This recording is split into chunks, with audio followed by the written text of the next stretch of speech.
ভাইয়া এই সমস্ত ব্যবসা বাণিজ্য করস, আমার মান সম্মান কি কিছু থাকবো?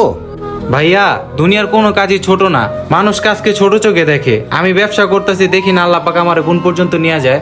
ঠিক আছে, ব্যবসা করবি ভালো কথা, আমি তোর একটা দোকান লইয়া দেই, তুই এই ফুটপাতে ব্যবসা করবি কে বেটা? না ভাই, আমার কোনো সাহায্য লাগবে না, আমি ছোট থেকেই বড় হইতে চাই। আচ্ছা ভাই ঠিক আছে, তোর যা মনে চায় তুই কর, আমার আর তোরা কিছু বলার ভাষা নাই। তারপরে যদি কোনো সহযোগিতা প্রয়োজন হয় আমার সাথে তুই দেখা করিস। আচ্ছা ঠিক আছে ভাই। হয়ে যাবে ছাত্রী ফুটা। কিরে, এটা বন্ধু মামুন না? ওই বাজারে সবজির দোকান করে, বুঝতাছি নাকি। কিরে বন্ধু মামুন, তুই একটা শিক্ষিত মানুষ হইয়া তুই বাজারে সবজির দোকান করস বেটা? তোর ভাই হইলো এই বাজারের সভাপতি, আর তুই এই ফুটপাতে বইয়া সবজি বিক্রি করতাছিস বেটা? তুই আর মান সম্মান কিছু রাখলি না। হ্যাঁ বন্ধু, বাজারে সবজির দোকান করতাছি। আচ্ছা আমি এই কাজ করি দেখা তোর যদি মাইন্ডে লাগে তাহলে তুই বন্ধু পরিচয় দিস না আমারে।